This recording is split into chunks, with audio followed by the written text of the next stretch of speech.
దేవుడు మనల్ని ఎందుకు ఏర్పాటు చేసుకున్నాడు తెలుసా? నా మట్టుకు నేను ఇలాగే అనుకుంటాను, జాన్ వెస్లీ దేవుడిని ఏర్పాటు చేసుకుంది ఏదో ప్లెయిన్ గ్రౌండ్లో మైదానంలో పరిగెట్టేస్తామని కాదు.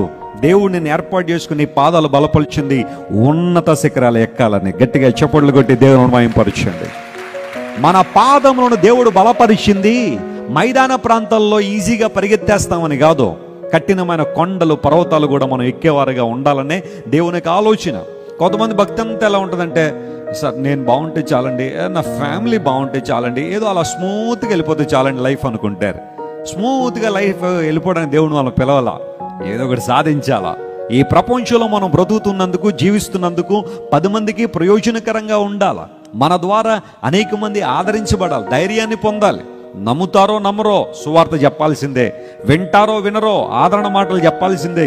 దేవుని నామం పేరిట అసాధారణమైన కార్యాలు చేయడం దేవుడు మనల్ని పిలిచాడు. తమ దేవుని ఎరుగువారు బలము కలిగి ఏ కార్యాలట?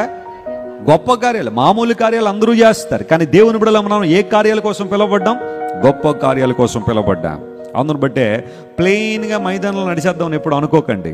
కష్టమైనా సరే ఉన్నత స్థలాలకు ఎగబాకండి. దేవుడు అందుకనే మళ్ళీ పిలిచాడు, మళ్ళీ ఏర్పాటు చేసుకున్నాడు.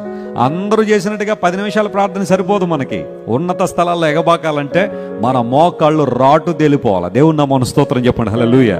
అందరూ ఏదో సహాయం చేస్తున్నట్టుగా 10 రూపాయలు 20 రూపాయలు కాదు, చేద్దాం, గట్టిగా చేద్దాం సహాయం దేవుని నామం పేరిట.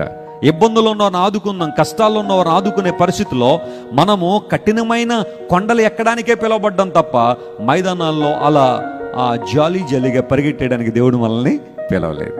ప్రాణంతో చెప్పుకుని, ప్రాణమా మౌనంగా ఉండు. కొన్నిసార్లు ఎగిసిపడుతున్నావు, అనుమానాలతో నింపబడుతున్నావు, సందేహాలు నీలోనికి వచ్చేస్తున్నాయి, దేవునికి దూరం అయిపోతున్నావు, విశ్వాసంలో జారిపోతున్నావు. విశ్వాసంలో జారిపోయేవాడి ఆత్మ విషయంలో దేవునికి ఏముండదట? సంతోషం ఉండదు, ఆయనకు ఆనందం ఉండదు. విశ్వాసంలో పటిష్టమైన స్థానానికి మనం రావాలి, ఎగబాకాలి. అందును బట్టి దేవుడు మనల్ని పిలిచాడు.